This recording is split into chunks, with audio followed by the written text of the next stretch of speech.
बालिका वधू में आनंदी बनकर घर घर पॉपुलर हुई अविका गौर ने किस्सा शेयर किया है जिसमें वो बताती हैं कि उनके बॉडीगार्ड ने ही उन्हें गलत तरीके से छुआ था।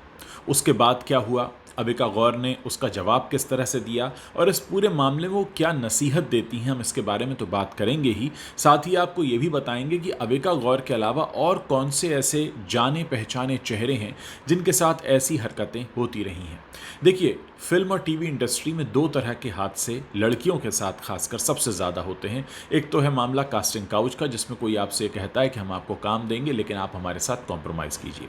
और दूसरा मामला ये है जिसका जिक्र कर रही हैं अविका गौर। यहाँ पर आपके साथ काम करने वाला व्यक्ति ही आपका शोषण करता है और ये सब कुछ इस तरह से किया जाता है कि अक्सर आप हैरान रह जाते हैं, आपको समझ में नहीं आता कि आपको करना क्या है। हम शुरुआत करते हैं अविका गौर के उस किस्से से जो उन्होंने खुद अपने एक इंटरव्यू में बताया है। अविका कहती हैं कि एक शो के सिलसिले में वो कजाकिस्तान गई हुई थी और वहाँ पर उनकी स्टेज पर एंट्री होनी थी। स्टेज पर एंट्री कई बार होनी थी और उन्हें वहाँ अकम्पनी कर रहा था उनका एक बॉडीगार्ड, जिसे नियुक्त तो इसलिए किया गया था ताकि कोई भी अविका गौर तक गलत तरीके से ना पहुँचे, उनके फैंस उनके साथ कोई बदतमीज़ी ना करें या किसी तरीके की भीड़ में धक्का मुक्की ना हो। लेकिन ये जो बॉडीगार्ड है जो अविका गौर के साथ चल रहा था, वो स्टेज पर चढ़ते वक्त अविका गौर को पीछे से गलत तरीके से छू रहा था। जब पहली बार उसने ऐसा किया तो अविका गौर हैरान रह गईं। उन्हें समझ में नहीं आया, दिमाग ने काम करना बंद कर दिया कि आखिर वो शख्स जिसे इस बात की जिम्मेदारी सौंपी गई है कि वो मेरी रक्षा करे, वही मेरे साथ गलत कर रहा है। अब मैं किस पर भरोसा करूं? दोस्तों, जब भी ऐसा होता है आपका भरोसा टूट जाता है, आपका विश्वास, यकीन सब टूट जाता है। आपको कुछ समझ में नहीं आता कि आप इसकी शिकायत किससे करें, कैसे जवाब दें। अविका कहती हैं कि मैंने हिम्मत से काम लिया और जैसे ही उसने दोबारा ऐसी हरकत की, क्योंकि ऐसे लोग दोबारा अक्सर ऐसी हरकत करते हैं क्योंकि जब वो देख लेते हैं कि आपने पहली बार उनका विरोध नहीं किया है तो वो ये मान लेते हैं कि आप इसके लिए तैयार हैं, आपको कोई आपत्ति नहीं है, आपको कोई फ़र्क नहीं पड़ता।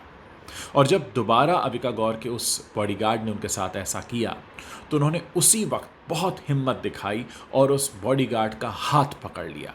अब आप सोचिए, वो बॉडीगार्ड जो उन्हें गलत तरीके से दूसरी बार छू रहा था, उसका हाथ खुद अविका गौर ने पकड़ लिया और उसकी आंखों में आंखें डालकर देखा। जाहिर है ये जो मैनरिज्म था वो बता रहा था कि अविका को ये हरकत पसंद नहीं आई है और उसके बाद उसने तुरंत सॉरी कहा। बताने की ज़रूरत नहीं है कि उसके बाद उसने फिर ऐसी हरकत नहीं की।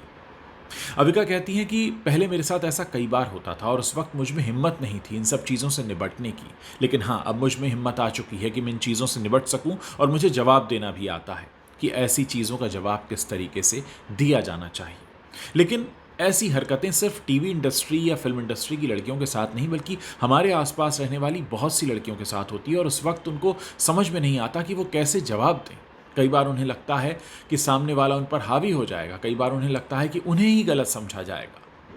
दोस्तों, मैं ऐसे ही कुछ और हादसों का जिक्र इस वीडियो में कर रहा हूं और ये जिक्र मैं इसलिए कर रहा हूं ताकि आप इस वीडियो को शेयर करें, इसके नीचे कमेंट करें। अगर गलती से आपके साथ भी कभी कुछ ऐसा हुआ है तो आप उनके बारे में लोगों को बताएं। ये किस्से जितना ज़्यादा लोगों के साथ बताए जाएंगे उतनी ही लोगों की हिम्मतें कम होंगी। याद रखिए, चोर को शोर का डर होता है। अगर आप कोई गलत काम कर रहे आदमी के सामने शोर मचाते हैं तो उसे डर लगता है कि कहीं मेरी पोल ना खुल जाए, मेरी बदनामी ना हो जाए। याद रखिए, जो काम गलत आदमी कर रहा होता है उसको अच्छी तरह से पता होता है कि वो काम गलत कर रहा है, लेकिन फिर भी करता है क्योंकि आप उसके गलत काम का विरोध नहीं कर रहे होते हैं। अब मैं आपके सामने कुछ और एग्जाम्पल्स रखने जा रहा हूं। ये वो जाने पहचाने चेहरे हैं जिन्हें आप अक्सर टीवी पर देखते हैं और इनके साथ ऐसी हरकतें हो चुकी हैं। ये सारा जिक्र करने की ज़रूरत यहाँ इसलिए है क्योंकि बहुत सारे लोग किसी डर के कारण, शर्म के कारण, झिझक के कारण ये सारी बातें नहीं कह पाते हैं। मुनमुन दत्ता को आप जानते हैं, जो कि बबीता जी के नाम से आती हैं तारक मेहता का उल्टा चश्मा वाले शो में। ये बताती हैं कि वो जब छोटी थी तब उनके पड़ोस के ही एक अंकल ने उनके साथ एक गलत हरकत की थी और ये भी कहा था कि किसी को बताना नहीं। ये कहती हैं कि इसके अलावा भी सिर्फ उस अंकल ने ही नहीं बल्कि कई और लोगों ने इनको गलत तरीके से टच किया। वो बताती हैं कि टीनेज में थी जब, तो हॉस्पिटल के एक शख्स ने उन्हें गलत तरीके से छुआ था। इसके अलावा इनके ट्यूशन टीचर ने भी उनके साथ एक गलत हरकत की थी। दोस्तों, ये सारी बातें मैं आपके सामने इसलिए रख रहा हूँ ताकि आपके अंदर वो हिम्मत आए कि अगर आपके आस पड़ोस में कोई शख्स ऐसा कर रहा हो तो वो डरे। बहुत ज़रूरी होता है ऐसे लोगों को उसी वक्त सही जवाब देना। मैं एक और जिक्र करूंगा, टीवी की जानी मानी एक्ट्रेस हैं कविता कौशिक। बिग बॉस 14 में एक टास्क के दौरान उन्होंने इस बात का खुलासा किया था कि उनके मैथ्स टीचर ने, सोचिए, जो अध्यापक है, जो आपको शिक्षा देने आ रहा है, जो गुरु समान है, जिसके आपको चरण छूनी चाहिए, जो आपको ज़िंदगी में आने वाली मुसीबतों से लड़ना सिखाएगा, वही शिक्षक, वही टीचर, वही अध्यापक इनके साथ गंदी हरकत कर रहा था। और जब इन्होंने अपनी माँ को इस बारे में बताया तो सोचिए, इनकी माँ ने यकीन नहीं किया। यही वो वजह है जिस वजह से मैं ये वीडियो कर रहा हूँ। अक्सर ऐसा होता है कि लड़कियों के साथ जब ये हरकत होती है, कोई बहुत करीबी रिश्तेदार, कोई बहुत करीबी व्यक्ति ही ऐसा कर पाता है, क्योंकि उसी की रीच में आप होते हैं, क्योंकि उसी की इतनी हिम्मत हो पाती है कि वो आपको छुए। कोई सड़क चलता जल्दी ये हिम्मत नहीं करता, अक्सर आपके अपने लोग ये करते हैं। तो सोचिए, कविता कौशिक ने किस्सा सुनाया था। इसके अलावा मैं आपको बताऊँगा, एक सीरियल आता है इस प्यार को क्या नाम दूँ। इसमें श्रीनू पारेख हैं। उन्होंने भी, श्रीनू पारेख ने भी सोशल मीडिया अकाउंट पर इस बात का खुलासा किया था कि बचपन में जब वो अपने नाना जी के साथ उनके घर जा रही थीं, तब बस में जगह कम होने की वजह से उनके नाना जी ने उन्हें एक अंकल की गोदी में बैठा दिया। वो बताती हैं कि उस दौरान उस शख्स ने उनके साथ गंदी हरकत की। हालांकि उस वक्त वो बच्ची थीं और इसीलिए वो अपने नाना जी को कुछ बता नहीं पाई, लेकिन ये टीस, ये दर्द, ये ज़ख्म ताउम्र उस बच्चे के साथ रह जाता है। श्रीनू पारेख के साथ भी रह गया और बाद में फिर सोशल मीडिया पर ये बता रही हैं। और सोचिए, इसके आगे आने वाले परिणाम इतने घातक होते हैं कि ऐसी बच्चियां आगे चलकर अपने पति के साथ भी सहज नहीं हो पाती हैं, अपने लवर के साथ भी सहज नहीं हो पाती हैं, क्योंकि उनके मन में वो बचपन की चुभन होती है। मैं एक और जिक्र करूंगा, कृष्णा अभिषेक जो कॉमेडियन हैं, उनकी बहन हैं और टीवी एक्ट्रेस हैं आरती सिंह, जिनकी हाल ही में शादी हुई है।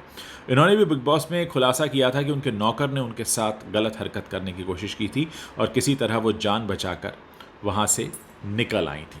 दोस्तों, ये सारी बातें मैंने आपको इसलिए बताई हैं, और ये नाम सिर्फ इतने नहीं हैं। अगर आप इंटरनेट पर ढूंढेंगे तो आपको और भी बहुत से नाम मिल जाएंगे और बहुत सारे ऐसे लोग मिल जाएंगे। लेकिन हमेशा याद रखिए कि ऐसे लोगों की हिम्मत तभी बढ़ती है जब आप उनकी हिम्मत बढ़ाते हैं चुप रहकर।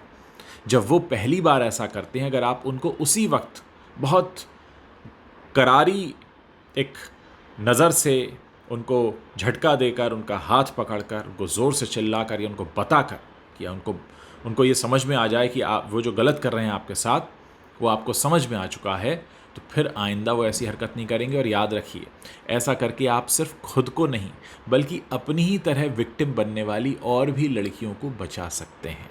तो अगर आप अपने साथ हो रहे किसी गलत व्यवहार पर कड़क जवाब नहीं देते हैं, तो कहीं ना कहीं आप उस व्यक्ति को इनकरेज कर रहे हैं ताकि वो और भी लड़कियों को अपना शिकार बनाए।